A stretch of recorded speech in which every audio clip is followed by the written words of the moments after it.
Meu nome é Natan Gossenheimer, eu sou um corredor de montanha da categoria amador esforçado e sou também quiropraxista. Trabalho diariamente na minha clínica ajudando atletas e não atletas a se movimentarem melhor e com menos dor em suas vidas. Esse é mais um episódio do Trail Lab. Aqui, uma vez por mês, eu converso com Alex Tomé, um treinador de grandes nomes da elite do trail nacional, e conversamos sobre atualidades do trail, sobre ciência do treinamento e da prevenção de lesões, respondemos perguntas dos ouvintes e mais alguns rolês aleatórios que curtimos conversar. Então, sem mais delongas, vamos para o episódio de hoje. Estamos de volta com mais um Trail Lab internacional também, né? Agora temos o nosso correspondente europeu, mais especificamente na Croácia, Alex Tomé. Como é que tá a vida na Croácia aí, Alex? Fala aí, seu doutor Natan Gossenheimer. Tudo bem por aqui, papai do ano de 2025? Tudo certo, tô falando de Split na Croácia, mas tô super bem aqui. E aí, como é que estamos? Aqui tá tudo certo, cara. Rio de Janeiro continua lindo, mais fresquinho agora. As corridas têm saído um pouco melhor, né? Depois que o calor do verão foi embora. Hoje saiu um treininho bom, num climinha sossegado, aquela chuvinha ajudando a refrescar o corpo. Então a Coisa linda. vida segue Agora aqui o no monstro Brasil. tá saindo da jaula, então. Ah, agora sim, né? É sobre isso que a gente vai falar hoje, né? Mas basicamente, só para dar uma resumida aí no que a gente pensou em falar hoje, né? Aquele resuminho básico, a gente vai começar com o nosso quadro aí de atualidades. Vamos falar sobre o Campeonato Brasileiro na Evolution, sobre o cancelamento da Ultra Trail Caparaó. Depois a gente vai para o quadro de ciência, falar sobre um estudo muito massa aí sobre as lesões mais comuns nos corredores de montanha. Depois a gente vai para a pergunta do ouvinte aí, a pergunta foi sobre como aumentar o volume de treino de maneira segura. E outra pergunta também, hoje tem um combo, né? Que é sobre o intervalo de séries no treino de força, né? Perguntando se realmente tem que esperar 2 minutos entre as séries, aí a gente vai debater um pouco sobre isso. E por último aí, o nosso rolê aleatório, a gente vai falar sobre, dando o nosso update, né, das provas que a gente correu ali. Você correu lá na Argentina, Valhall, eu corri aqui na WTR, Floresta da Tijuca. A gente vai falar um pouco sobre como que foi isso e depois falar um pouco também sobre esse momento que a gente está vivendo agora de transição entre provas, como é que a gente continua treinando sem ter uma prova-alvo, assim, e, né, talvez contribua aí com algo que vocês também estão pensando sobre isso. E acho que é isso, né, seu Alex? Beleza, é isso mesmo, mas o podcast aqui é meio que igual ao último quadro ali, que é um rolê aleatório. A gente começa com uma ideia, mas às vezes no meio a gente muda e tá tudo certo. Fica um podcast Não. aleatório, poderia ser o nome do podcast também. O pessoal que escuta aí já tá acostumado com isso, né? E, cara, vamos começar então falando sobre Campeonato Brasileiro, né? Foi anunciado aí, pegou todo mundo de supetão, né? Ontem eu tava falando com um cara aqui, o Rafael Valverde, encontrei ele correndo na praia, ele falou, pô, só fiquei sabendo semana passada do Campeonato Brasileiro. Eu falei, cara, não foi só tu, foi todo mundo, né? Que foi pego de surpresa aí por essa notícia aí do Campeonato Brasileiro. Vai acontecer aqui no Rio de Janeiro, na prova da Evolution, no Parque do Itatiaia. E pegou todo mundo de surpresa aí, todo mundo teve que remanejar calendário agora para poder estar presente, né, nessa prova, principalmente os atletas de elite que querem até representar, né, talvez depois a seleção brasileira no Mundial, né? Eu imagino que a tua semana aí também deve ter sido meio caótica, né, para conseguir remanejar aí a agenda dos teus alunos, né? Cara, eu até não teve um prejuízo tão grande assim no calendário dos atletas. Claro que a gente teve que mudar algumas coisas. Provavelmente vou ter algo em torno de 5 ou 6 atletas aí no Brasileiro disputando, porque são vagas limitadas, né? Todas mulheres do meu lado aqui.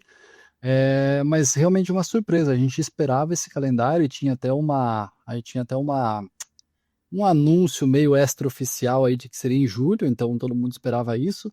E aí do nada aparece em junho. Então é aquela coisa, né? A gente tá dando um passinho para frente, mas volta e meia a gente dá uns dois, três para trás também. Então isso é uma coisa que acaba atrapalhando demais. Eu particularmente não tive muito prejuízo, como eu falei, mas eu sei que teve muita gente que teve bastante prejuízo aí, né? Então é aquela coisa, a gente tenta fazer o melhor possível e às vezes acontece algumas coisas no meio do caminho. Mas eu acho que principalmente, cara, o que é muito sério é a questão de Caparaó, né? Os caras têm que cancelar a prova. E eu já ouvi gente falando, pô, mas a organização foi lá e cancelou. Cara, eu realmente acho que a organização é uma dos maiores prejudicados aí nessa história toda, porque os últimos caras que queriam cancelar são os organizadores, né? Porque eles vão ter que lidar com todo mundo que já fez inscrição. Tem muito atleta que já estava treinando para Caparó, já tinha passagem comprada, já estava com toda a logística. Caparó era para ser o Campeonato Mineiro, então teria uma relevância bem interessante no calendário. Então, assim, cara, é um soquinho no estômago que a gente tomou, mas, enfim, vamos fazer o melhor que dá com as notícias que a gente tem nesse momento. É isso, né, cara? Eu acho que realmente eu senti também bastante aí pela notícia aí que eu li do Caparaó. E eu realmente eu acho, eu sei, na verdade, né, que eles estavam se esforçando bastante para fazer essa prova acontecer, né? Semana passada eu tive uma reunião, a gente se falou, eu e o Klaus, né, que é o organizador da prova, o diretor lá. E a gente estava trocando ideias sobre a prova, estava pensando talvez em cobrir a prova, né, com o Trail Tropical também.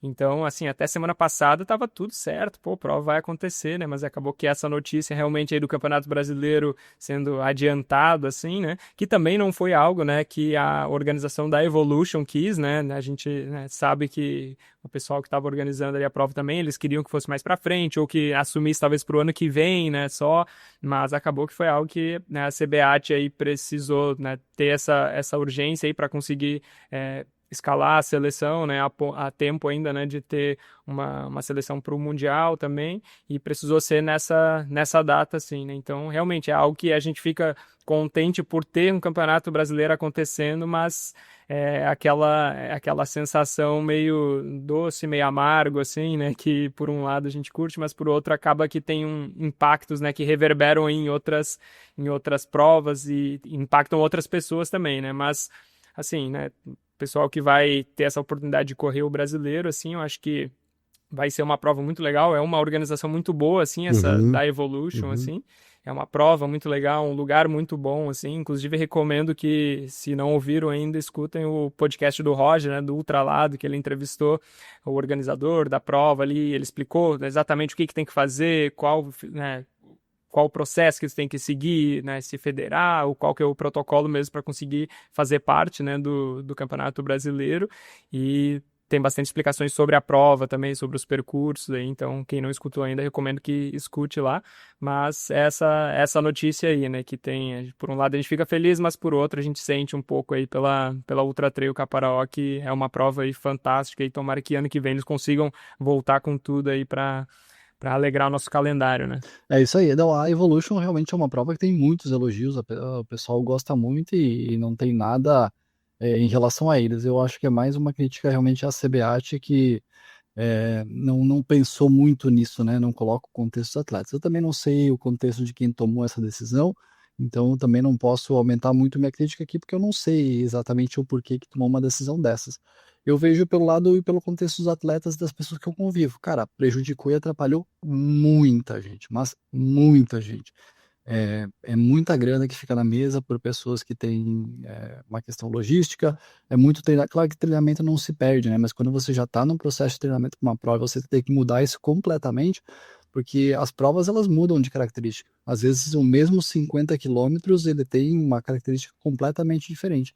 E isso no planejamento é bem importante. Imagina se eu tô treinando um atleta numa prova que ela é técnica super travada, com muita altimetria, e agora esse atleta vai correr uma prova que ela é super rolada. O treinamento é completamente diferente, então isso precisa ser considerado também. Então, infelizmente é isso. Um ponto positivo que eu vou trazer aqui é que a gente teve a divulgação do brasileiro e logo em seguida a gente já tem a divulgação de como vai ser o processo de seleção, de convocação para a seleção, tanto para o Mundial quanto para o Pan-Americano. O que ano passado a gente teve a convocação 3 semanas antes da prova, 3 ou 4 semanas, não lembro, antes do Sul-Americano, que a gente não sabia como que ia ser essa convocação direito.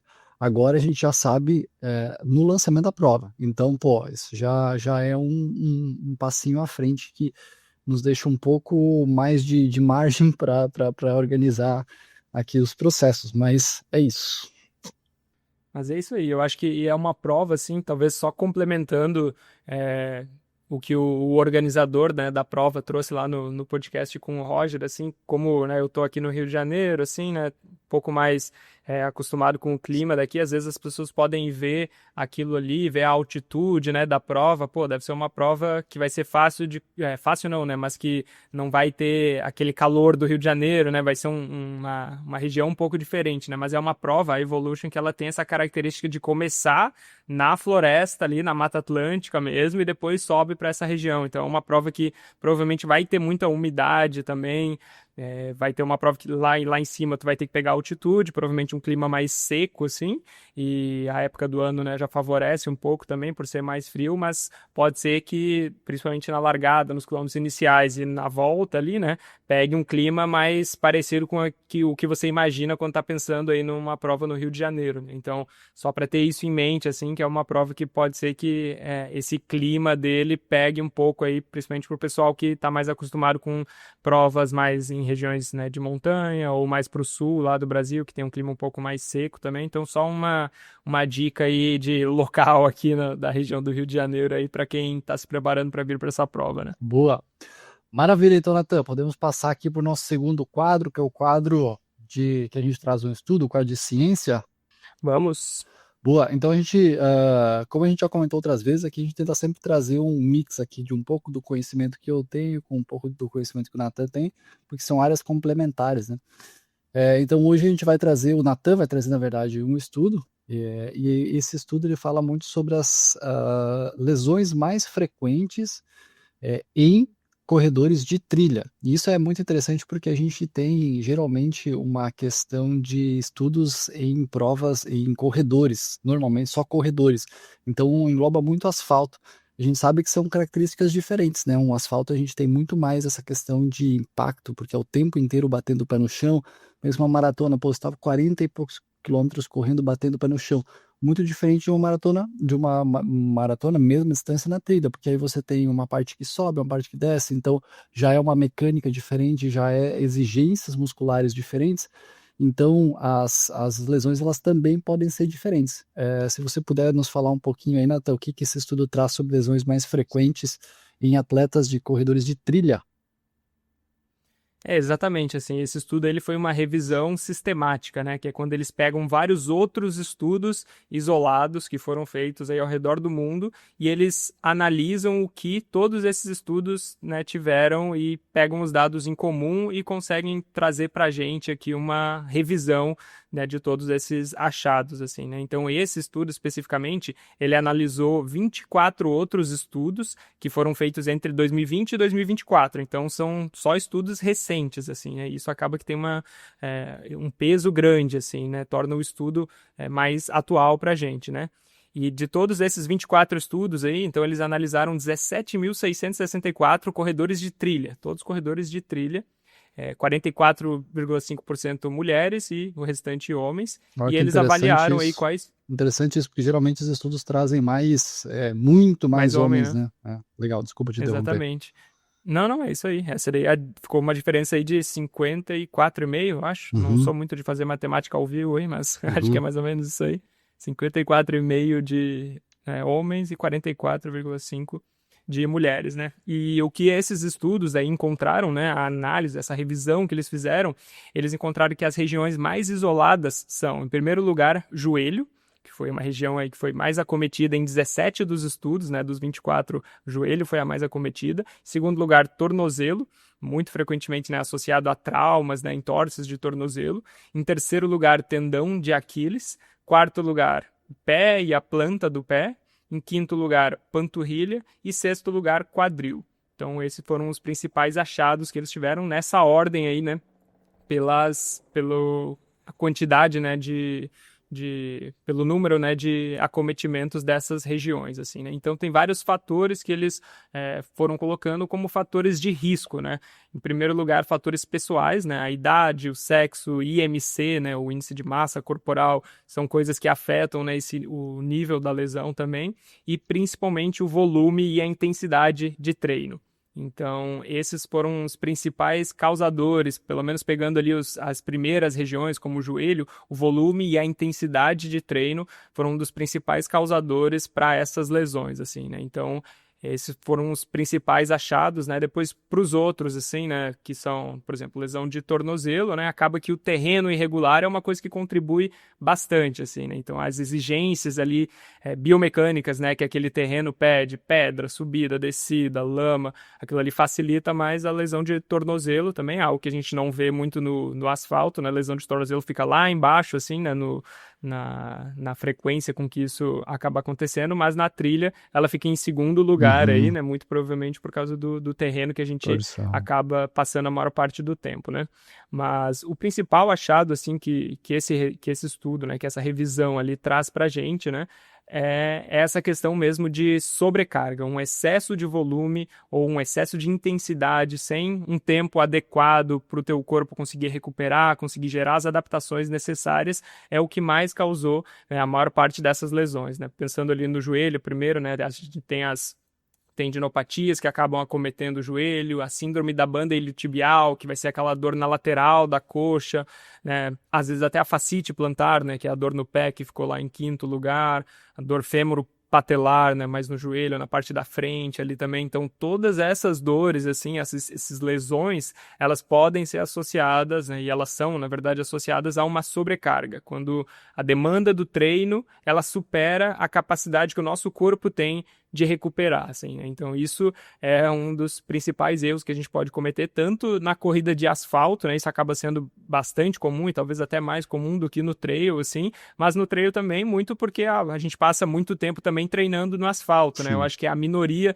das pessoas, né, dos atletas de trail que treinam mais tempo na trilha do que no asfalto, né? Então, quando a gente está treinando no asfalto, a gente tem aquele impacto repetitivo ali, e isso sendo realizado de maneira excessiva, né? Quando você aumenta o seu volume de maneira muito rápida, né? Ou a intensidade dos treinos também, pô, você fazia um treino de intensidade ali, de tiro, por exemplo, um intervalado uma vez na semana, aumenta para 2, aumenta para 3 vezes, sem dar o tempo, né, de descanso que o teu corpo precisa. Essas são as maiores causas aí de lesões, né, segundo esse estudo, assim, né? Então, tem outras questões que ele traz também, como a fadiga muscular, né? Geralmente a fadiga muscular ela reduz o nosso controle neuromuscular, assim, né? E isso aumenta o nosso risco de lesão também, que aí pode estar mais associado com lesões em provas, principalmente. Quando você já está fadigando, o seu corpo fica mais suscetível a lesionar. Você perde um pouco do controle, assim, né? Principalmente numa descida longa, assim, né?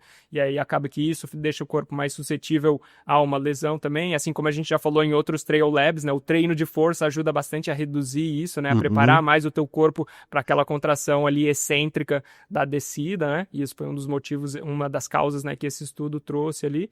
Mas de maneira resumida, aí, o maior foi realmente esse volume e intensidade de treino mal planejado, né? Uma sobrecarga que acabou gerando essas lesões aí, principalmente no joelho, no quadril, nas articulações do pé, na fascite. Então, esse é o resumo geral aí desse estudo pra gente.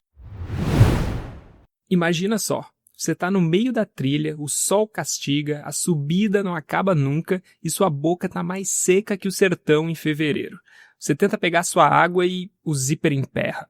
Você puxa, ele trava. Você puxa mais forte, ele arrebenta. Seu gel voa para a mata e agora, além de desidratado, você está patrocinando o lanche da fauna local.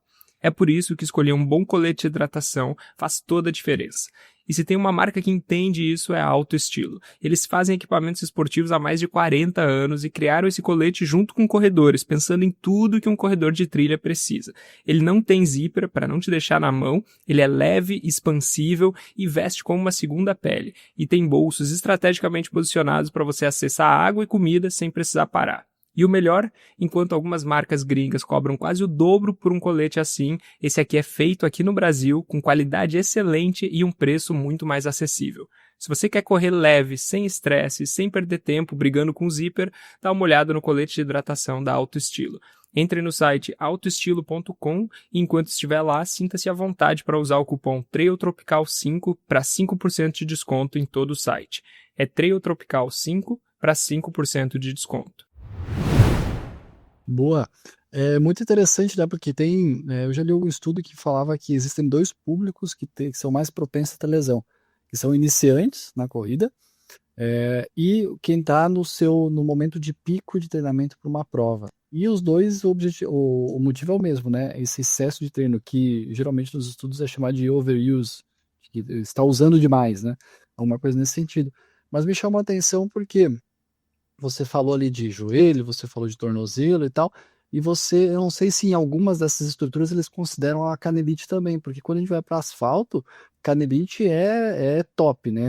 É o que está em primeiro. E aí eu fiquei me questionando assim, pô, será que para quem sofre de canelite, você colocar mais treinos, se esse estudo não mostrou a canelite como um dos maiores pontos de lesão, talvez quem tem problema de canelite corre no asfalto, se começar a correr mais em superfícies mais macias, provavelmente teria um benefício de menores dores, né? O que que você acha? Eu concordo totalmente, assim, né?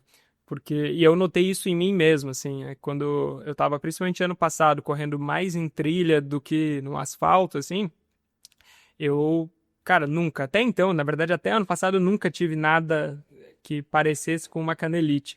Esse ano, quando eu comecei a tentar inserir uma velocidade aí, né, querer deixar um pouco de ser bangaré, e aí comecei a colocar mais treinos no asfalto, principalmente treinos, né, de velocidade, aí que eu comecei a sentir algo que a gente pode falar aí que é um início de uma canelite, assim, né? E isso é interessante, porque eu acho que realmente está associado à intensidade, à velocidade que a gente consegue colocar no asfalto, né? Que tu consegue imprimir mais força ali na velocidade, e também ao efeito repetitivo, né? Que na corrida, cada passo que a gente está fazendo é um passo diferente do outro, né? Nenhum está sendo igual, mas no asfalto basicamente a mesma articulação, o mesmo músculo ali que está trabalhando, e aí fica muito mais suscetível a essa lesão de sobrecarga, né? De overuse, assim, né? De ficar usando demais aquela região ali, e se não dá tempo para o corpo reparar, é só uma receitinha aí para ter algum problema, né? Então, eu acho que realmente tem essa relação, sim, e é um bom ponto, né? Que realmente não apareceu nesse estudo aí a canelite, mas se fosse de asfalto, muito provavelmente teria aparecido, né? Boa. Eu acho que uma coisa que é muito interessante, eu vou falar uma frase aqui que ela causa estranheza, tá?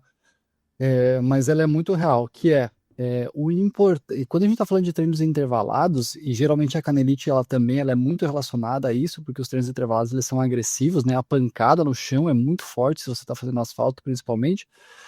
Mas num treino intervalado, o que você quer não é o pace, e sim o que o pace causa.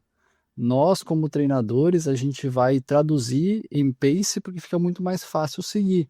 Então, pô, é muito mais fácil eu te falar assim, Natan, vai lá e faz 10 repetições de 2 minutos num pace 3:30, do que eu te falar assim, Natan, vai lá e faz 10 repetições de 2 minutos num consumo de oxigênio de 50 ml por quilo. Você não vai conseguir seguir isso. Quando eu traduzo em pace, fica muito mais fácil para você. Mas o que eu quero nesse treino não é o pace, eu quero o que o pace causa. E eu tô falando tudo isso porque existem formas menos agressivas de você fazer a mesma coisa. Então imagina que você tá, pô, tô sentindo a canela, então não dá mais para fazer treino intervalado, não consigo mais fazer treino de VO2, treino intervalado. Beleza, mas será que não dá para fazer um treino na esteira inclinada? Porque na esteira inclinada você tá primeiro numa velocidade menor e a sua queda, o seu impacto é muito menor. Primeiro porque a esteira amortece um pouquinho e também porque você, entre aspas, pula para cima, né? E não para frente. Então seria menos agressivo. Talvez você pode fazer essa troca. Ou até às vezes, pô, fazer um treino um pouco mais ritmado. Pô, então sai do asfalto e vai para uma estrada de terra, vai para uma pista de carvão, alguma coisa nesse sentido, que são sugestões e que podem trazer aí uma preservação para o nosso corpo, né? Tá aí a importância da gente ter um treinador, né? Uhum. Eu acho que esse é o tipo de coisa, às vezes, que a gente pode ficar vendo e ouvindo em podcasts, né? Mas quando a gente tem alguém que está pensando no nosso caso específico, assim, né? Isso faz muita diferença, assim, né? Então, né, no teu caso, né? Essas sugestões que tu dá para os teus alunos, né? São coisas que, às vezes, quem treina, né? Sozinho ali não vai conseguir ter Sim, esse sim, insight, né? sim. Pô, comecei a sentir essa dor.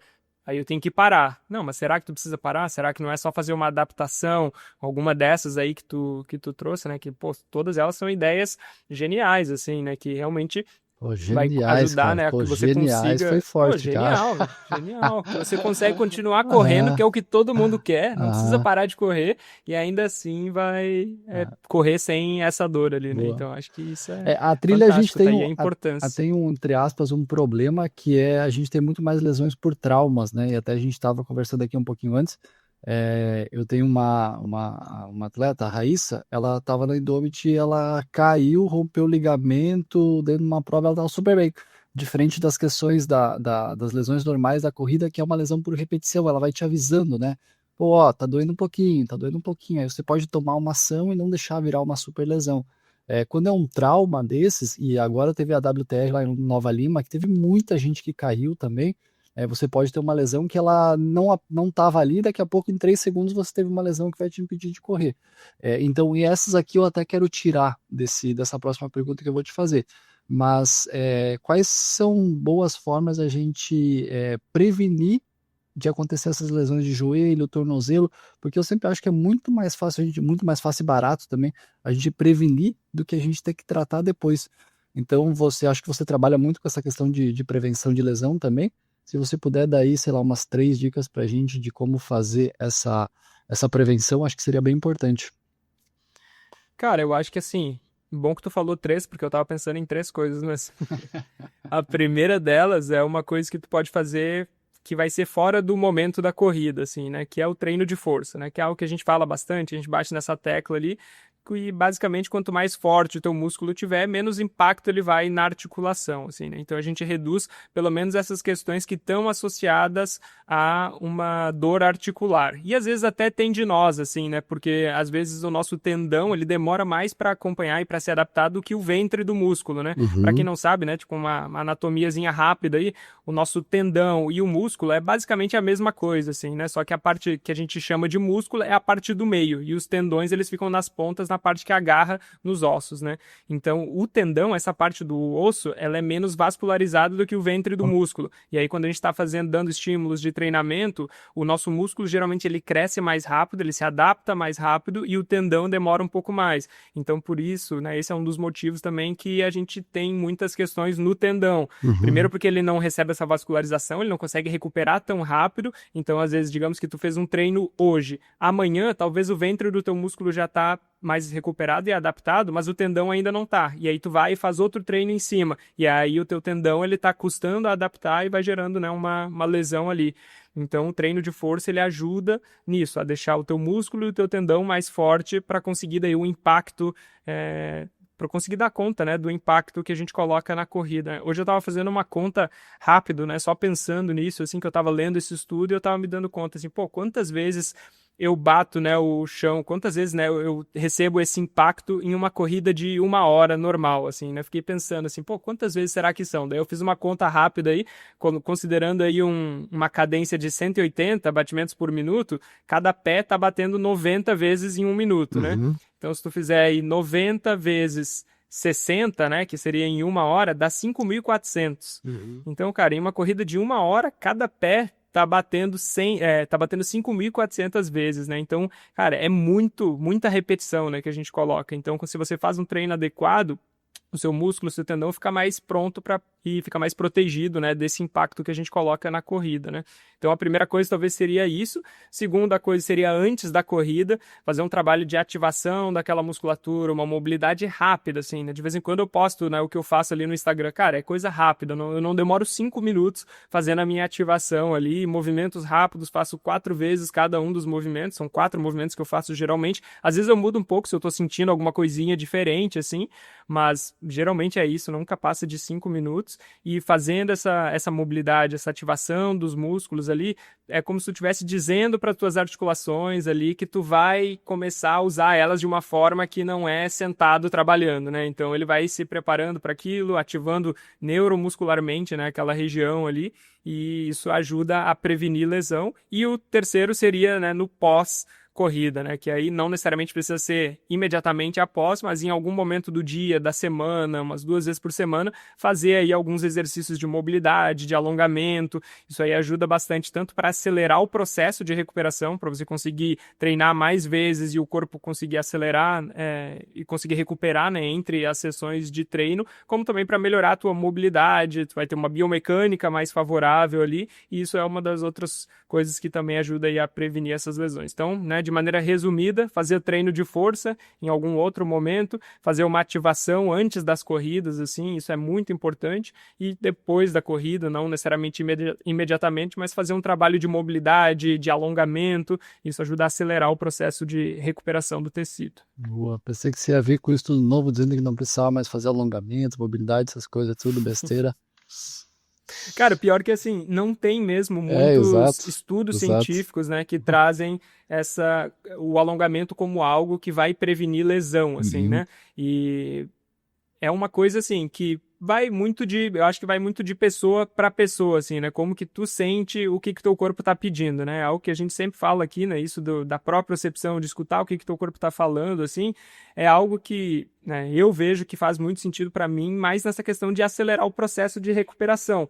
Não que diretamente o alongamento vai prevenir a lesão, mas ele ajudando a acelerar esse processo de recuperação, eu consigo fazer mais treinos, ou às vezes os mesmos treinos que eu iria fazer, mas com essa adaptação acontecendo, né, de maneira mais rápida, assim, né? sim, Então, eu acho que ele ajuda mais nesse sentido, talvez não diretamente prevenindo lesão, mas acelerando esse processo de recuperação do corpo, né? boa. Tem até, tá trazendo um contraponto aqui, tem até alguns estudos mostrando que você ter muita flexibilidade pode ser um problema, né? Então, porque o nosso músculo ele necessita de rigidez para você ter um retorno elástico maior. Então, imagina que você tem uma bola, eu falei isso na live com o Guilherme ontem, você tem uma bola de basquete cheia e uma murcha, e você larga as duas da mesma altura. A bola de basquete cheia, ela vai quicar, ela vai bater no chão e vai quicar mais alto. A murcha, ela vai bater e vai ficar. Então, meio que isso é uma analogia dos nossos músculos e tendões. Se a gente tiver mais rigidez, você vai quicar no chão e vai se lançar para frente. Você vai ter uma energia elástica, um retorno elástico muito maior. Uma pessoa que tem muita mobilidade, muita flexibilidade, acho que mobilidade não entra nisso, mas muita flexibilidade, ela pode perder um pouco dessa rigidez, perde um pouco de economia de corrida e perde eficiência também. Mas aí eu sempre trago isso. Eu não costumo passar alongamentos, mobilidade para os meus atletas, mas eu sempre falo para eles assim, cara, se você se sente bem em fazer, pode fazer, não tem problema. Eu não vejo muita necessidade em te passar para desempenho, mas eu sei que isso pode melhorar a sua qualidade de vida. Eu sei que, por exemplo, eu teve uma época que eu senti o tratamento tibial. Eu tinha que fazer alongamento de cadeia posterior. Era uma das coisas que me ajudou a não sentir mais dor. Então, para desempenho, eu acho que você não vai ter necessidade de fazer um alongamento. Mas às vezes pode te liberar de alguma dor, pode te ajudar a recuperar de uma lesão e pode provavelmente trazer uma melhor qualidade de vida também. Então acho que tem que ver o que que a pessoa quer, qual o objetivo, né, com o alongamento. E é legal também lembrar que o alongamento não é aquele segura a ponta do pé 5 segundos, encosta no chão 5 segundos e fechou. Não, trabalho de flexibilidade de verdade, cara. Pega uma aula de Pilates, por exemplo, uma aula de yoga, isso aí realmente vai trazer um ganho de flexibilidade muito superior, né? Mobilidade também. Não, exatamente. Eu acho que assim, a gente não tá falando de coisas diferentes, assim, mas eu acho que é só. O nosso objetivo final, ele é É. o mesmo, assim, né? Só que talvez dá para ir por caminhos diferentes Uhum. para chegar lá, né? Mas sem querer entrar muito, né, muito fundo nesse assunto, assim, mas tem um conceito que a gente usa na biomecânica que a gente diz que o nosso corpo ele é feito de uma biotensegridade. Nossa, E pera aí aí, essa repete essa palavra aí que eu nunca ouvi. Fala de novo aí. é um conceito, cara, muito interessante. Assim, quando eu ouvi isso pela primeira vez na faculdade, assim, tipo, abriu minha mente de formas muito diferentes, porque tu começa a avaliar o teu corpo de uma forma diferente. Geralmente, aí até mesmo na faculdade, assim, a gente escuta isso, aquela região ali, ou aquele músculo tá muito tenso, então vamos trabalhar para diminuir a tensão. Só que o nosso corpo, ele precisa ter uma tensão, assim como tu falou ali, né? A bola precisa ter essa capacidade elástica, né? E essa Uhum. capacidade de realmente contrair e relaxar, assim, ela depende de uma tensão muito boa. Só que o nosso corpo, ele não pode ficar, a gente não pode ficar com todos os músculos tensionados ao mesmo tempo, assim, né? Então, por isso que ele tem esse conceito de uma biotensegridade, que é uma capacidade de uma tensão, na verdade, uma integridade, né, dessa tensão, só que uma integridade biológica, uma integridade que ela se movimenta, ela não é uma integridade, uma tensegridade física, né? Então, esse conceito de bio acaba trazendo isso, traz a vida para aquela tensegridade. Então, é assim que, por exemplo, né? Aqui é um podcast, então vocês não vão ouvir, né? Mas, por exemplo, não vou conseguir ver, né? Mas não vou ouvir, não. E se eu ouvir, espero que estejam ouvindo. Se o cara não consegue assistir, não consegue ouvir também. O cara vai cheirar um podcast. É no tato. Isso. Mas, por exemplo, digamos que eu faço, né, um movimento, eu estou levantando, né, o braço, fazendo uma abdução do meu braço, levantando o braço como se eu quisesse pegar alguma coisa ali em cima, né? Para eu conseguir fazer esse movimento aqui, eu preciso contrair alguns músculos, ao mesmo tempo que outros músculos estão alongando, e aí a nossa fáscia, né, que é o tecido que engloba os músculos, assim, eles também estão sofrendo uma tensão, né, nesse mesmo momento, e tudo isso precisa estar trabalhando de maneira conjunta. Então, quando eu levanto o braço para fazer um movimento, mesmo sem perceber, o meu tronco está sendo puxado para o outro lado para compensar, eu estou fazendo várias outras compensações. Então, basicamente, isso é, né, de maneira bem resumida, assim, o conceito, né, dessa biotensegridade, que quando eu tensiono um lado do meu corpo, existem outros movimentos, outras energias que estão sendo dissipadas em outro sentido para conseguir, né, dar conta de realizar aquele movimento da melhor maneira possível, assim, né? Então, isso significa que eu não preciso tentar diminuir todas as tensões do meu corpo, né? E eu preciso ter certas tensões e rigidez em algumas musculaturas quando eu estou em algumas posições específicas. Mas quando eu estou em outras posições, aquele músculo, às vezes, ele não pode estar tensionado. Se ele estiver tensionado em uma posição que ele não deveria estar, isso é um problema, assim, né? Então, por isso que a gente trabalha com essas questões, assim, de beleza, vamos testar nesse movimento como que esse músculo está se comportando. E aí depois a gente testa em outro movimento como que ele está se comportando para ver se tem algum padrão ali aberrante, assim, né? Sem querer, né, ir muito, muito longe, assim, né, nesse conceito, assim, mas é basicamente isso. Então, por isso que faz sentido, às vezes, tu querer alongar uma musculatura que tá muito rígida, né? Assim como tu falou ali, quando tá sentindo alguma dor específica ali, alonga aquela musculatura, mas eu não vou alongar, talvez, um outro músculo que já tá muito, com uma capacidade de um alongamento, uma flexibilidade muito grande, assim, né? Então, a maneira que a gente trabalha aqui na clínica é isso, assim, a gente trabalha com alongamento, mas eu não vou passar o mesmo alongamento para todo mundo. Eu vou ver o que o teu corpo está precisando, e aí isso vai muito também da gente conseguir sentir na gente mesmo o que o nosso corpo está pedindo e dando, né, e fornecendo baseado nisso, assim, né, baseado no que a gente acha, no que a gente consegue sentir. Então, em muitos casos, às vezes, realmente, eu vou precisar alongar aquela musculatura ali, mas eu não vou alongar o meu corpo como um todo, eu não quero virar uma gelatina ambulante que, né, não tem nada de tensão. Então, basicamente, eu vejo o alongamento entrando aí, assim, né, nesses casos que a gente encontra realmente um encurtamento da musculatura, uma falta de mobilidade, e ali a gente entra com esse alongamento, assim, né. Tem gente, por exemplo, que, pô, sempre que eu faço um treino de intervalo, eu fico com a panturrilha muito tensionada. Cara, beleza, talvez comece a inserir um pouco de alongamento. Pode ser que o alongamento ajude nesse caso específico ali, né? Mas para outra pessoa talvez não vai ter essa necessidade. Eu gosto muito da questão de fazer uma sessão preventiva aí mensal. E aí pode ser um quiropraxista, com um fisioterapeuta, até um massoterapeuta, se tiver um bom conhecimento de massagem esportiva. Cara, é muito legal, porque aí a pessoa vai nos pontos realmente que precisam ser trabalhados, né?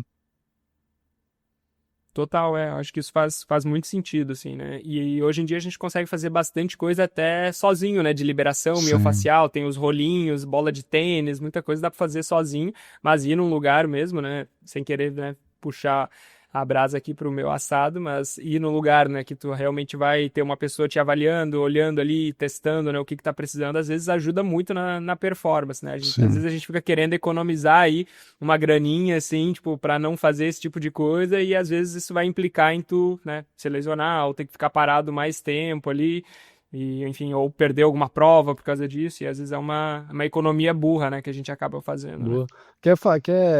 Eu não sei se já pode falar do que você vai lançar aí ou não tá liberado ainda. Cara, podemos dar um teaser aí, um spoiler, né? Então manda ver aí. semana que vem, né? Na verdade, se você está ouvindo isso quando for lançado, vai ser lançado esse podcast dia 17 de abril. Na semana seguinte, eu vou lançar um manual do corredor sem dor, que foi algo que eu encontrei uma lacuna aí na internet, assim, que a gente não sabe muitas vezes o que fazer quando está sentindo alguma coisa, né? Alguma dor, principalmente na corrida de montanha, assim. E basicamente a ideia do manual do corredor sem dor é de você ter um manual do seu corpo, né? A gente, quando compra um equipamento eletrônico, a gente tem um manual ali, ou como que monta aquilo, ou o que faz quando der tal problema, e do nosso corpo a gente não tem esse manual, a gente nasce sem ele. A gente é ensinado muito pouco sobre o nosso Uhum. próprio corpo, assim, né? E quando a gente começa a correr também, tem várias coisas que mudam, assim, né? Várias isso, as tensões mudam, as demandas mudam e a gente não sabe o que fazer. Então a ideia é de ser esse manual, tanto educativo, né? Para você aprender muita coisa sobre como que o seu corpo funciona na corrida, assim, né? Como conseguir dar o que ele precisa de maneira mais eficiente. E também tem a parte mais prática, né? Que aí você tem uma autoavaliação que faz ali, tem vídeos mostrando, né? Você faz tal exercício, se você não conseguir fazer esse exercício, isso significa que você está com uma restrição nessa região, então tem essa autoavaliação, são 7 exercícios, se eu não me engano, 7 ou 8, e aí você faz cada um deles e você vai anotando ali, nesse exercício eu não consegui fazer tal coisa, daí isso já vai significar que você está com uma restrição naquela região, sei lá, tornozelo, por exemplo, e aí Uhum. você anota todas essas restrições que apareceu, ou inatividade dos músculos, né, que é tudo guiado ali nessa parte da avaliação, e aí você vai para a parte dos exercícios específicos para aquilo, e aí, digamos que você está com restrição no tornozelo, tem a lista ali de todos os exercícios que você precisa fazer para melhorar aquela região ali, né? Então é um manual bem guiado, assim, né? Que tem essa parte da autoavaliação, de exercícios específicos, exercícios gerais, né? Que aí são esses exercícios que você pode fazer antes da corrida, mas pensando numa ativação também. E tem um módulo de autoliberação, que aí você aprende a fazer liberação, uma autoliberação miofacial para basicamente todas as articulações, os músculos que você usa na corrida, né? Fazendo aí com aqueles rolinhos de espuma ou com uma bolinha de tênis mesmo. Então é um conteúdo assim, cara, bem direto ao ponto, né? Não tem muita enrolação, não é nada muito técnico, né? Bem prático mesmo para o que a gente precisa para conseguir correr melhor e sem dor, né? Então essa é a ideia aí desse manual e aí a gente vai lançar isso aí na semana que vem. Boa, é uma ideia até de prevenção, né? É o que a gente falou antes. Quando eu Exatamente. falei que era mais barato, era pensando até em sessões preventivas, mas nesse caso você compra uma vez e pode usar para sempre, né? Você tá acabando com o seu próprio negócio aí, mas tudo certo. É isso aí mesmo. Pô, a gente é meio bobo às vezes, né? É isso aí, seu Alex. Boa. Acho que sobre o estudo é isso aí, cara. Vamos para o Uhum. nosso próximo quadro? Bora, vamos lá. Beleza, então a primeira pergunta aqui do ouvinte, eu vou fazer a pergunta aqui que eu queria ouvir a tua resposta primeiro. Tá bom. Que a pergunta veio lá do Almir no Instagram, ele perguntou: eu tenho pouco tempo para os treinos de força. Por que o intervalo médio de 2 minutos ou mais entre as séries, né? Que foi algo que a gente falou, né? O Alex trouxe isso aqui em algum podcast passado, então ele está perguntando por que é tanto tempo entre as séries, assim, né? Tem algum motivo específico, assim, para isso, Alex? Boa. Na verdade, se você for olhar os estudos do treino de força, ele não vai surgir em 2 minutos, ele vai surgir de 3 a 5. Até 5 minutos, ou seja, dá para Tu piorar tá ainda. sendo bondoso aí, Isso, né? exatamente. Eu tô sendo bondoso porque 2 minutos eu sei que a pessoa até espera. Se eu pedir 5, ela vai fechar o aplicativo e vai embora, ela não vai fazer o treino. E aí é aquela ideia, né, do que a teoria fala e o que é aplicável na prática. Já a pessoa chegar aqui pro Natan, falar 10 exercícios por 5 minutos por cada uma das séries, cara, você não vai fazer. Mas isso acontece porque a gente vou tentar explicar de uma maneira extremamente simples, tá? A gente tem diferentes formas de energia. A energia que a gente usa para treino de força é uma energia que a gente tem pouco estoque, ela é muito potente, ela é muito forte. Só que o nosso estoque é muito pequeno e vai durar poucos segundos. Então você vai fazer lá 8, 10, 12 segundos, essa energia vai acabar. E aí você não vai mais conseguir fazer nenhuma repetição. Imagina você está fazendo um agachamento, você coloca um peso lá que, vou chutar aqui, 100 quilos, você vai conseguir fazer 3 repetições, na quarta você começa a falhar e aí você guarda a barra com 4 repetições. Por que isso acontece? Porque acabou aquela energia, que é o ATP-CP. Então, toda essa energia, ela geralmente vai virar ATP, só que o final muda aqui, porque é o tipo de energia que é diferente.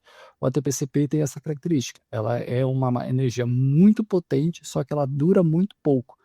Então, para você voltar a fazer uma nova série, você vai precisar de um novo estoque de energia. Ele faz lá recintos de energia e vai encher esse estoque. Não vai encher 100%, vai para 90 e poucos por cento. Aí você faz mais uma série, espera lá 2, 3 minutos, vai encher de novo, vai para 80 e poucos por cento. Então, aos poucos, ela vai fazendo essa recinto e você vai tendo energia novamente para fazer repetições. Só que se você esperar 5 minutos, você vai estar com o estoque praticamente cheio, quase 100%.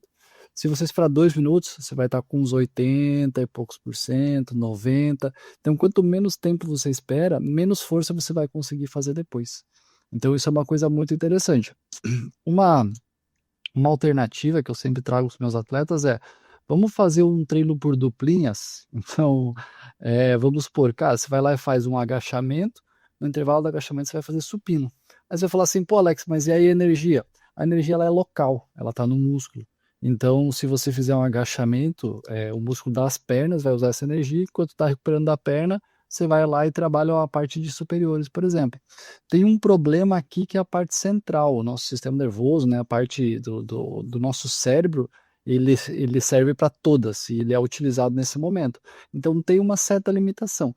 Só que aí é aquela coisa, eu estou encontrando maneiras de a gente conseguir encaixar tudo nos 45 minutos que o cara tem. Então vai ser perfeito? Longe disso, mas a melhor maneira de fazer seria essa. Então vamos supor um treino lá com 10 exercícios, você pode trabalhar com 5 duplas. E aí você faz o agachamento, no intervalo do agachamento você vai fazer uma prancha. E, enfim, aí você dá 2 minutos de intervalo, volta para o agachamento e consegue executar de novo. Então, respondendo diretamente a pergunta do Almir, né? É, Isso.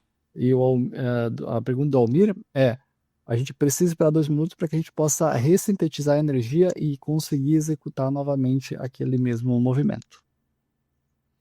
E já pensando aí nos nossos corredores, que eu sei que tem vários aí que são, né, fissurados pela corrida em si, assim, né? E aí o cara que é fissurado pela corrida, ele não se importa muito com o supino, com o tamanho do peito, do bíceps e tal. Ele quer ficar o mais seco possível Uhum. para conseguir correr melhor. Nesses casos aí, para um cara que, assim, pô, não me importo com um membro superior e tal. Você acha que faz sentido eu realmente esperar esses 5 minutos paradinho, sentadinho ali no banco? Ou faz sentido eu realmente, né, abrir mão, talvez, desse sistema central aí um pouco, perder um pouco, né, dessa parte, mas treinar essas outras regiões do corpo, assim, né? Não seria melhor para mim, que eu só Uhum. quero correr, focar só nesse treino ali e realmente esperar os 5 minutos sem fazer nada, paradinho ali, e aí treinar menos coisas, sim, mas treinar melhor aquilo que eu mais quero, no caso? Olha, é uma baita pergunta, é muito boa mesmo. É uma pergunta genial, eu diria. Na verdade, assim, o que eu penso, esse corredor usa mochila? Esse corredor usa bastão? Nesse caso, o cara fazer um supino vai ajudar ele também no uso do bastão, por exemplo. A gente sabe que o bastão ele é muito dependente de você ter a técnica correta e de você ter força de membros superiores. A mochila, cara, você vai ficar várias horas com ela, você vai usando as suas costas cada vez mais. E, pô, eu fiz a prova ali no Ushuaia. Cara, tinha tanto item obrigatório que eu acho que eu saí com 6 quilos de mochila. Cara, se eu não tô com as costas Caraca. fortes, tô exagerando um pouquinho, mas tinha que. O kit exigia até uma calça impermeável, pra você ter uma ideia. Então, a mochila tava cheiaça. Se eu não tivesse costas fortes, ali provavelmente eu ia sofrer um pouquinho antes. Então, isso são coisas que fazem sentido. Outra coisa é, pô, você trabalha sentado? Sim, trabalho sentado. Aí você fica no computador ali, né, com aquelas costas curvadas. Será que ter costas fortes não vai te deixar melhor para levantar no final do dia de trabalho e ir lá e fazer um treino, não te deixa aquela dor nas costas e tal? Então tem essas questões. Eu não saberia te dizer percentualmente quanto, né? Não, se você não fizer membros superiores, você vai ter um melhor desempenho no treino de inferiores. Não sei dizer esse percentual. Mas uma coisa é certa, os estudos eles sempre trazem somente trabalho de membros inferiores. Eles nunca incluem membros superiores e pouquíssimos incluem trabalho de abdômen, de core, enfim, como você quiser chamar. Os estudos eles focam realmente nos membros inferiores, mas eu costumo prescrever membros superiores, core, um trabalho completo, por achar que isso influencia muito na qualidade de vida dos atletas também. Com certeza, a gente tem que imaginar que a gente não é simplesmente apenas, né, pernas É. voando pelo espaço, né? Nossas pernas estão conectadas com o nosso quadril, conectado com a nossa lombar. Enfim, não tem como a gente correr bem se a nossa lombar tá doendo muito, ou mesmo uma dor cervical. Pô, tu tá com torcicolo travado ali do pescoço, tu não vai conseguir fazer uma prova bem. Então, e a nossa cervical, ela tá muito conectada com a cintura escapular, né, a região dos ombros, assim. Então, acaba que esse treino, mesmo que, claro, não precisa talvez com a mesma intensidade, com o mesmo Mesmo peso que tu volume, né? faz os treinos, ou o mesmo volume, né, que tu faz os treinos de membro inferior, assim, né, mas é muito importante pensando nisso, pensando em que você é um ser, né, completo, assim, Uhum. né, e não apenas pernas, né. Cara, assim, sendo bem sincero, às vezes se você coloca ali um exercício de puxar e um de empurrar, às vezes já é suficiente, né? Então coloca lá um supino e uma remada, pô, fechou. Você não precisa ficar fazendo tríceps isolado, bíceps isolado, cara, isso não tem tanta necessidade assim. Óbvio que o trabalho principal, ele é de membros inferiores. Eu primeiro vou suprir o que eu quero de membros inferiores. Com o tempo que sobrar, eu vou fazer o resto. Então seria mais ou menos por aí. Boa. E a segunda pergunta aí que a gente vai responder é como aumentar o volume de treino de maneira segura.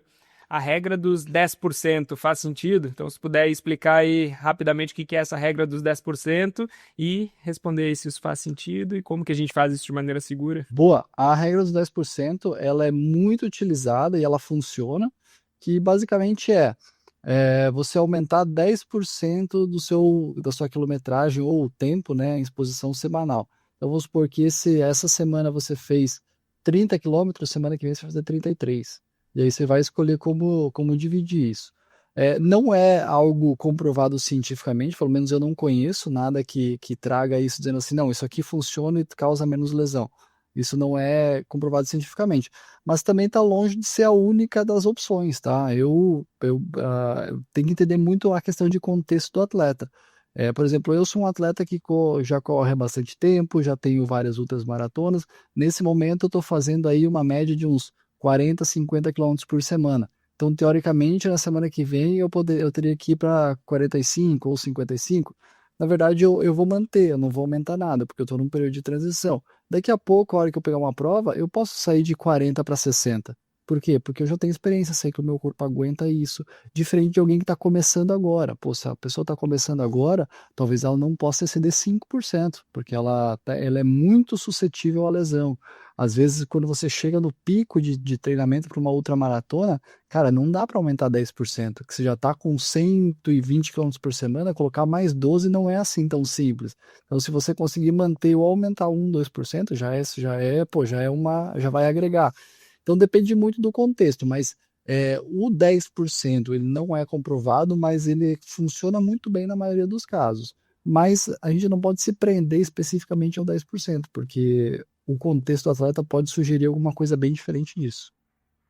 E é interessante, assim, usar talvez isso. Se você vai usar algo parecido com isso, usa como teto, né? Tipo, do que de não aumentar mais de Ah, 10% entre uma semana e outra, assim, né? Claro, pode ser, principalmente se você treina com um treinador, pode ser que você faz uma semana, às vezes, atípica ali, né? A cada, sei lá, 3 semanas, aham, uma aham. semana você aumenta o volume maior, né? Tem Uhum.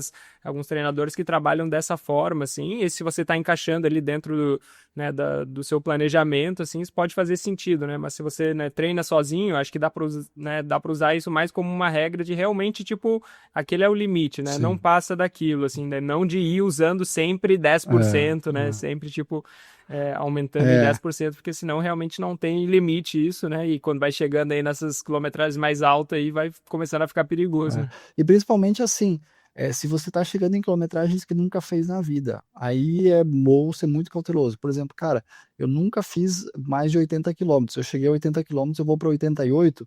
Talvez é bom estabilizar um pouquinho 80 quilômetros, estabiliza 2, 3 semanas ali, faz uma semana de transição, na próxima você vai para 85. Então vai indo aos pouquinhos. A cautela é sempre a melhor das opções, na minha opinião. É claro que quando a gente está falando de atletas que estão competindo, que é elite, é diferente, mas esses são atletas que já aguentam, cara, atletas que já fizeram um volume muito alto, então é diferente o tratamento, também são atletas menos suscetíveis à lesão, porque o corpo funciona de uma maneira diferente da nossa, então por isso que eu falei, o contexto ele tem que ser muito bem avaliado nesse momento de decisão.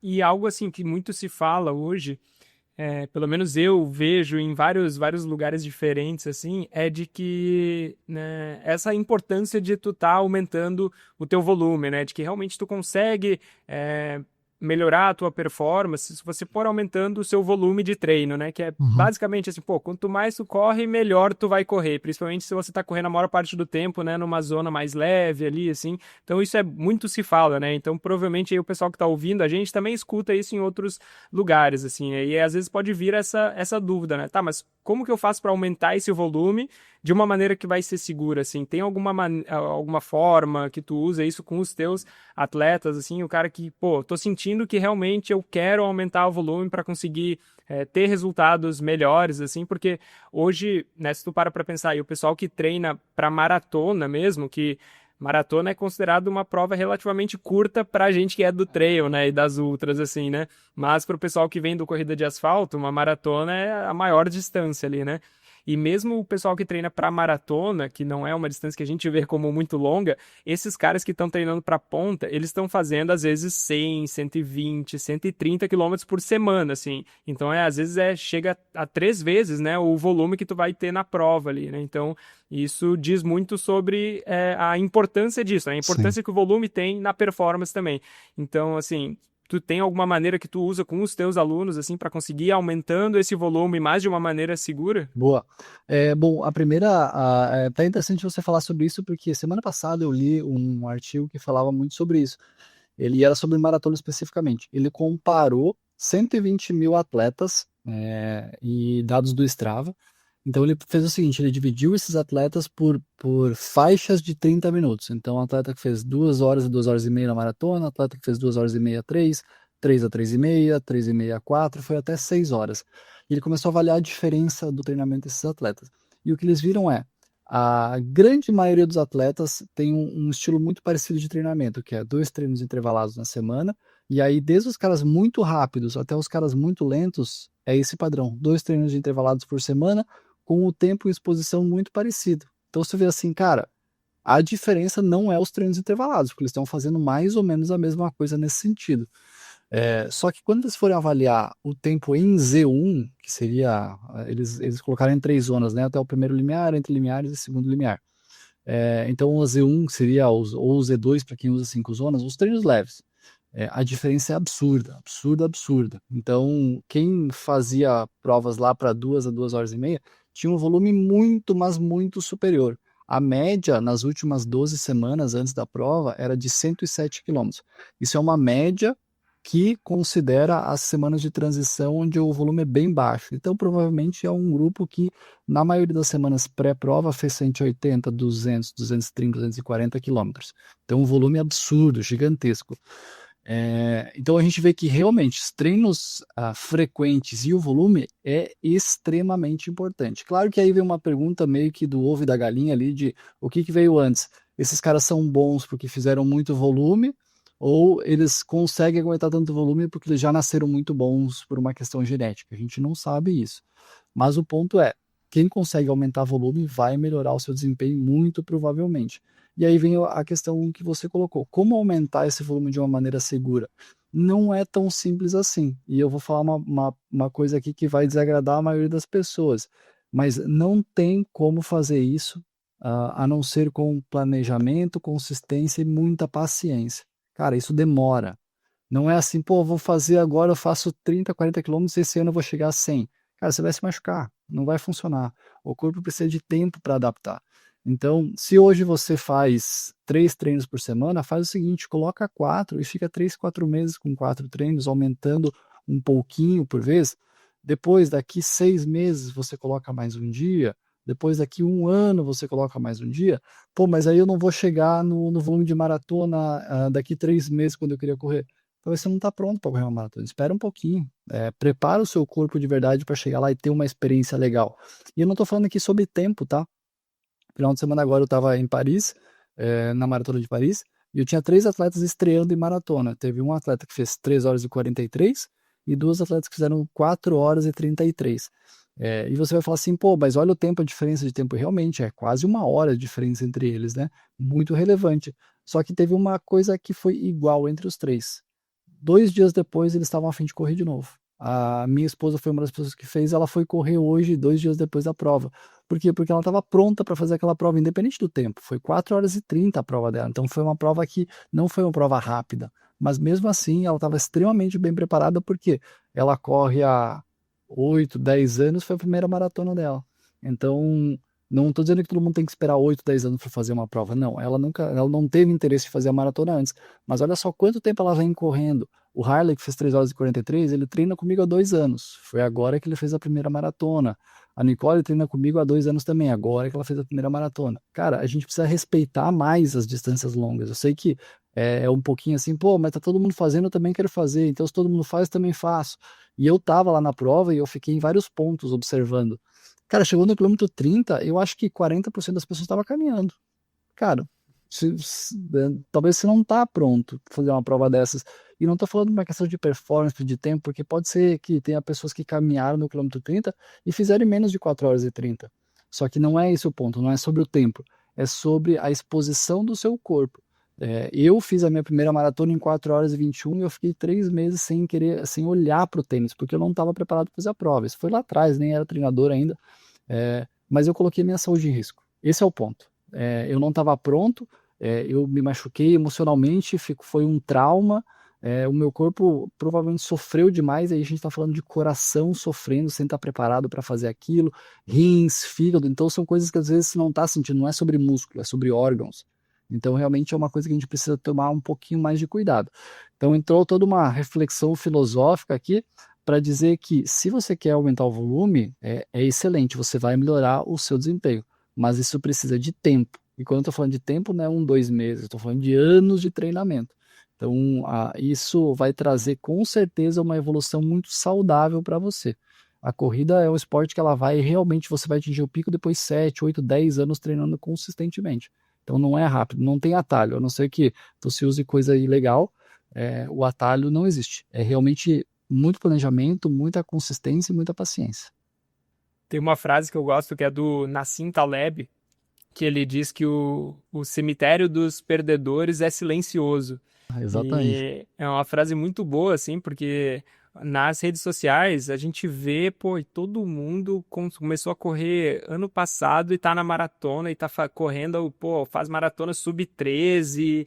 Cara, se a gente soubesse a quantidade de pessoas que também estavam, né, nessa mesma empolgação aí, mas que se machucaram É, e, enfim, pararam de correr porque, né, se machucaram ou porque não estavam preparados para aquilo e não estão mais contando essa história, assim, é muito grande, assim, né? Então a gente fica vendo e a gente continua vendo só os que deram certo, né? é. Porque talvez aquela pessoa é geneticamente, né, preparada para aquilo, né? Tem outros fatores ali que contribuíram para isso, mas a gente tem que se dar conta que tem muita gente que não tá aí contando essa história porque o cemitério dos perdedores ele é silencioso, assim, né? Não é legal a gente ficar contando as histórias que não deram certo, assim, né? Então, a gente tem que levar em conta Que isso, né? no auge da minha irrelevância aqui, vou lançar uma hashtag agora que é menos superação e mais preparação. Acho que isso aí pode Ô, ser louco, hein? realmente bem importante para manter a saúde da galera. Isso aí, não quer ver ninguém superando nada, não quer ver ninguém Nada, motivado. cara. Motivação não importa. É É. isso que o Alex nos Não, traz é aí. porque tem aquelas coisas assim, pô, olha só que herói chegou se arrastando com cãibra, destruído. Cara, não é esse herói que eu quero. Eu quero o herói que levanta todo dia, sem vontade, vai e treina, faz o que tem que fazer, chega no dia da prova e tá preparado. Claro que no dia da prova pode acontecer, cara, abriu um sol absurdo, aquele dia você não tava bem, não conseguiu ir no banheiro, esqueceu de tomar um gel. Acontece, a gente quebrar e chegar no final, cara, agora eu vou até o final, beleza. Mas você depender sempre da superação, cara, é um problema. É um problema, você vai acabar destruindo a sua saúde. É isso aí, fiquem com essa lição aí, então, do nosso coach aí, Alex. É o coach de Coach ao fracasso. contrário, né? Isso. É, Os meus atletas falam às vezes que eu sou coach de fracassos aqui. o anti-coach, Porque, Alex. porque às vezes eu até falo pra minha esposa assim, cara, a gente não é especial, cara. São poucas as pessoas que são realmente especiais. Então, vamos trabalhar duro aí, ter paciência que a gente chega lá. E aí, vamos pro nosso rolê aleatório, então? Bora, vamos nessa. nosso rolê aleatório, a gente queria primeiramente aí dar um update, né, uma atualização aí de como que foram nossas provas. E eu acho que, assim, a prova aí que se destacou, o resultado que se destacou foi a cravada aí que o Alex deu no último podcast. Ele falou que ia terminar a ultramaratona Valhall entre 7 horas e meia e 8 horas, e ele cravou exatamente isso. Quanto? Foi 7 horas e 40? Foi 7 horas e 55, mas, cara, eu me perdi. Então eu perdi 5 minutos. Era pra ser 7 horas e 50. Ia ser bem no meio. Mas vou colocar o resultado oficial, né? 7 horas e 55. Isso aí mesmo. Caraca, hein? Como é que foi essa prova aí? Dá um resuminho aí. Cara, foi muito legal e tem coisas muito. O Ushuaia é muito bonito, né? Então é uma prova que tem algumas características bem interessantes.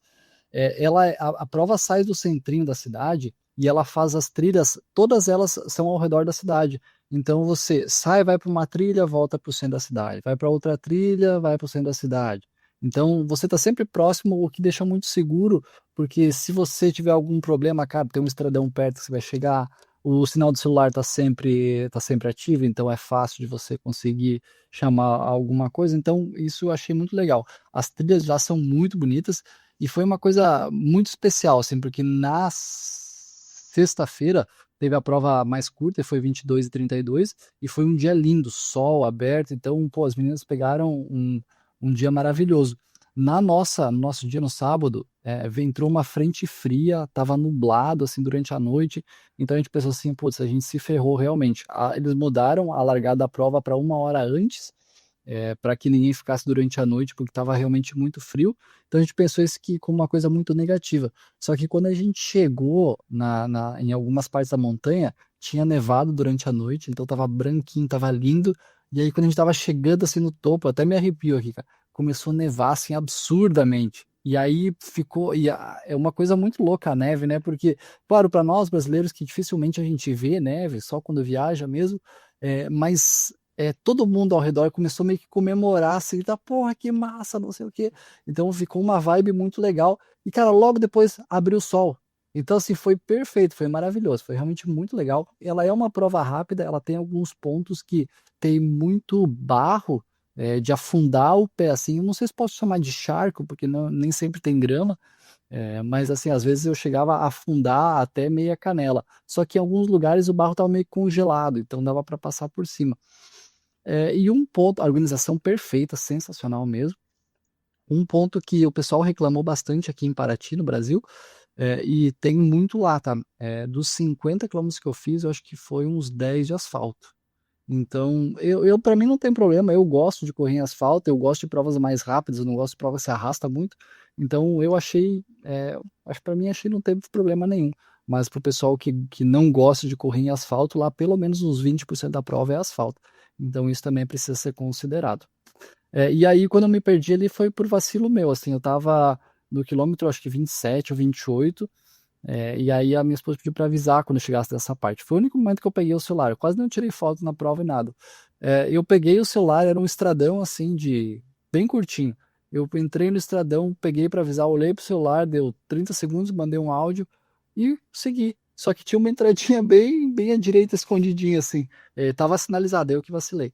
E aí eu fui uns 500 metros, e aí eu cheguei lá e eu vi que tinha um cachorro e era uma propriedade meio privada. Falei, cara, isso aqui tá errado, eu acho. Daí eu voltei e consegui achar o lugar. Então eu perdi ali uns 5, 6 minutinhos, mas era isso. A prova foi muito legal mesmo, curti demais. Pelo menos não se perdeu, foi parar num glaciar no Isso, final do isso, mundo já isso, ali. isso, isso. O bom é que é o final do mundo, né? Então, mesmo que É, tu se perca ali, não, não tem muito pra onde ir, isso, né? chega lá tem que voltar, né? Vai ter que voltar, mas. É. E é isso aí. E a sua prova, como é que foi lá? Cara, então, eu fiz a WTR, né, Floresta da Tijuca, que ano passado foi uma prova meio fatídica aí pra mim, porque eu acabei me lesionando nela. Eu fiz, na verdade, um entorse de tornozelo, que, assim, eu já tinha acontecido outros momentos isso, né, na minha carreira aí de corredor, e nunca tinha, assim, ficado sentindo tanto tempo, mas dessa prova aí eu fiquei, e acabou atrapalhando meus treinamentos, que eu ia fazer a minha primeira ultra, né, logo depois, aí, enfim, isso me atrapalhou bastante. Então, chegando nessa prova esse ano, eu tava com um trauminha ali, assim, né? E eu tinha aquela sensação de querer, talvez, fazer certo dessa vez, assim, né? Então, eu tava chegando nessa prova com essa atmosfera, né? E foi a mesma distância, o mesmo percurso, assim. Esse ano eu não tava com o preparo que eu tava antes, né? Porque eu tava me preparando para ultra, assim, né? Aham. Então eu imaginava que não ia ser talvez mesmo tempo, assim, que eu ia fazer. Mas, cara, foi uma prova muito boa. O clima tava bom, não tava tão quente, assim. É muito massa isso, a oportunidade de estar correndo dentro de uma floresta, assim, no meio da cidade do Rio de Janeiro, assim. É um negócio incrível mesmo. Ainda mais estar correndo em casa, né? Que aí não tem toda aquela Sim. função de viagem e É. tal. Então foi muito massa. Aí deu pra ver uma galera também lá. E a prova foi boa, assim, cara. Eu fiz. Quando eu tava chegando na parte que eu me machuquei no ano passado, que foi perto ali do quilômetro 18, eu dei uma sentida, não, eu senti isso me abalou um pouco de alguma forma, assim, né? Eu vi que eu não tava conseguindo soltar as pernas do jeito que eu gostaria, assim, então acho que um trauminha ficou ali.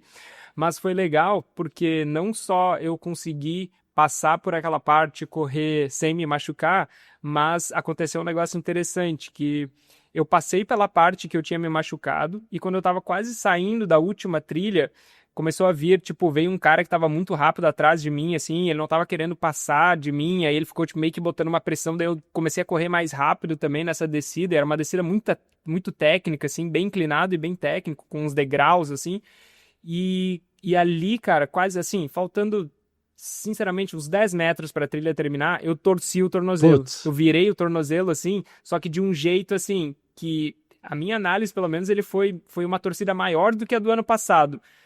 E ali, cara, meio que, tipo, suei frio na hora, assim, né? Me assustei.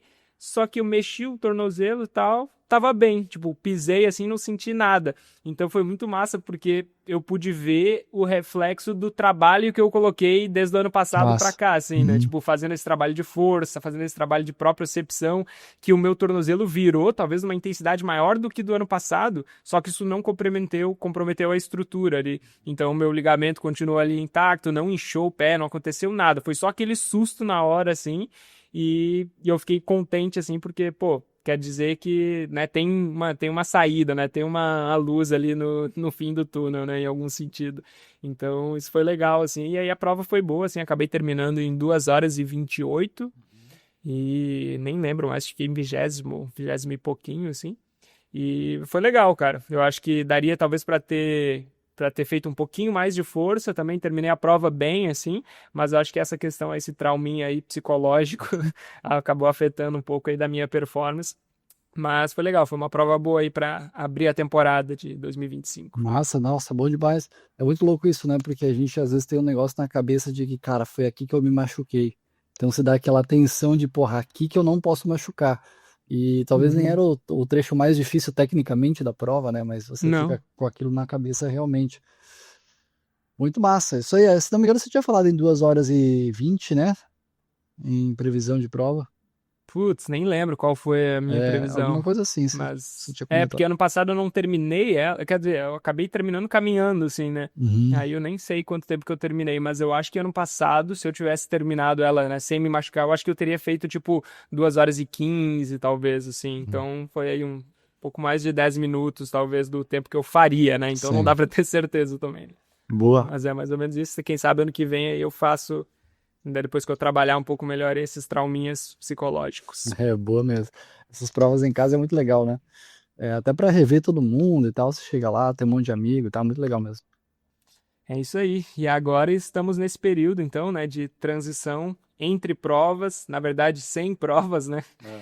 Foi algo que a gente estava falando aqui, eu e o Alex conversando antes de gravar, e a gente, vamos inserir isso aí na pauta de hoje, né? Porque é um momento que muita gente passa também, né? Às vezes você, pô, se preparou um monte para aquela prova, passou a prova ali e fica meio que aquele sentimento de não sei o que que eu vou fazer agora, assim, né? E Uhum. é mais ou menos o que a gente está vivendo também, assim, eu não tenho uma prova específica, né? Tem algumas que eu tô pensando, assim, mas nenhuma que eu já bati o martelo, assim, que eu vou fazer, então tá nesse período de transição, e aí acaba sendo difícil até para mim, né, pro Alex com certeza não deve ser tão difícil assim, né, mas é algo que eu quero até perguntar para ele assim, né, que é sobre como que você treina, né, nesse período entre as provas assim, né? Então é uma dúvida que eu tenho, talvez as pessoas podem ter também, como é que eu continuo treinando se eu quero progredir, se eu quero melhorar minha performance, mas se eu não tenho uma prova em mente assim. Então tu Uhum. tem Algo a comentar aí sobre isso?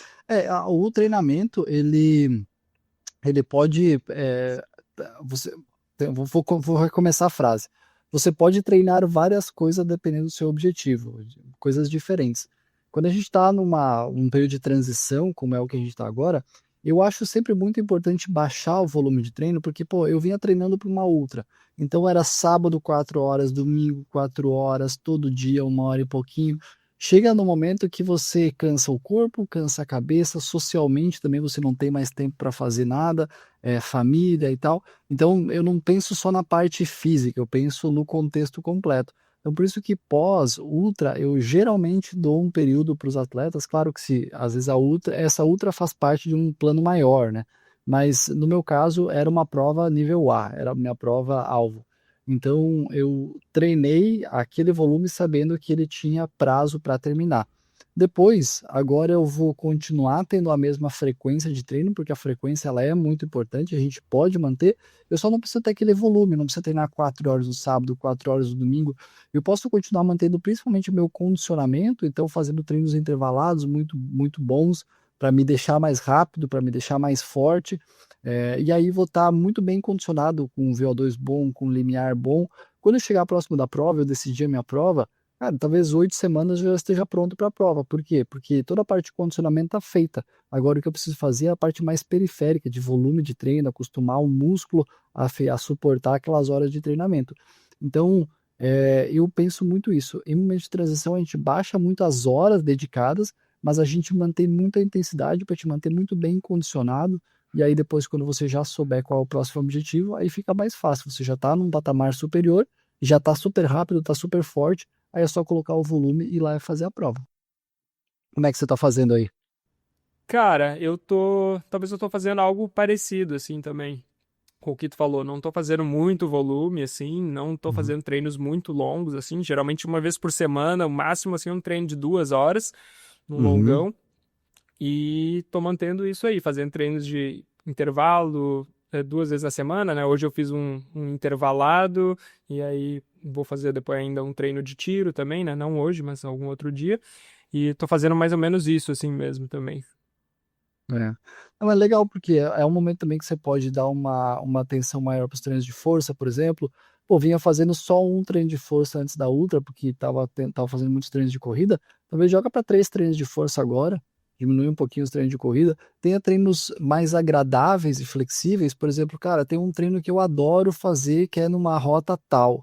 Cara, coloca esse treino toda semana, vai fazer um treino que você gosta, porque agora você tá mais tranquilo. Daqui a pouco, quando chegar próximo da prova, a gente vai ter que seguir uma rotina de treino muito mais fixa.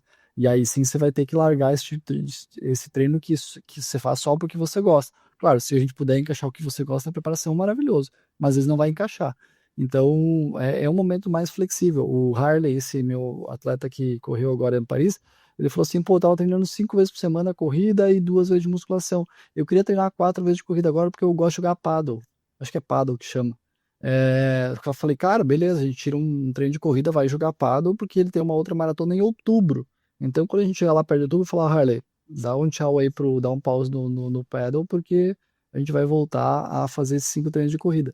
Então, essa flexibilidade, essas transições, elas são bem importantes, principalmente pensando em longo prazo, né? Cara, ninguém vai aguentar o pé no acelerador o tempo inteiro. Vai chegar uma hora que vai espanar. Então, realmente, é importante que a gente tenha esses períodos de transição com menor volume para você descansar, ter mais tempo disponível, fazer coisas que gosta. Eu acho realmente muito importante. A gente não precisa perder condicionamento. O que não dá para fazer, e é um erro que a maioria das pessoas fazem, passou minha prova, agora eu vou ficar 2 meses sem correr.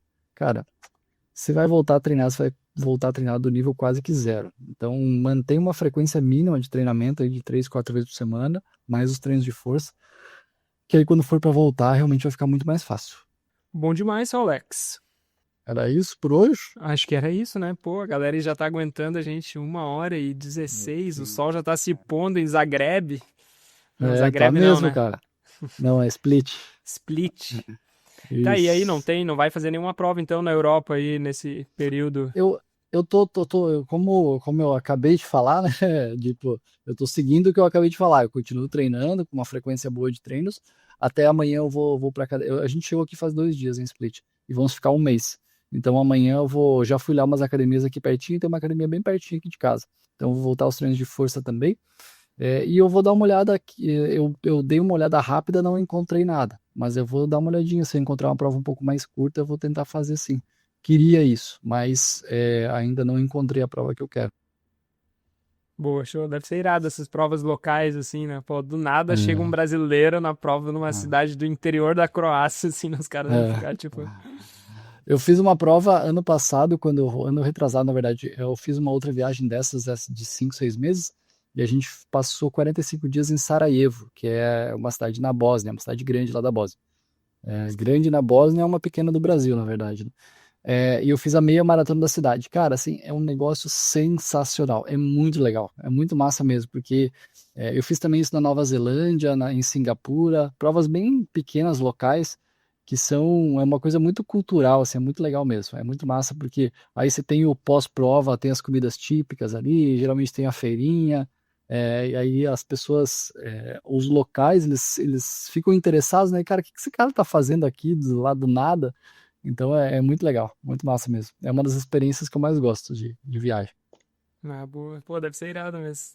E é isso então, pessoal. A gente queria agradecer aí vocês que nos aguentaram até agora. Ah, e uma coisa que o Alex deu uma ideia aí, quando a gente estava conversando antes também, foi da gente começar a compartilhar aqui como uma forma de agradecimento para a galera que compartilha nos stories, que marca a gente, assim, né, que está ajudando a crescer o podcast aqui, né? Então, se você, né, curtiu esse conteúdo aqui, compartilha aí nos stories, marca a gente lá e aí a gente vai ver vocês e a ideia é usar o podcast aqui, né? No podcast a gente vai fazer um agradecimento aí para essas pessoas que estão nos ajudando aí nesse trabalho e a compartilhar aí esse conhecimento que a gente tem, né?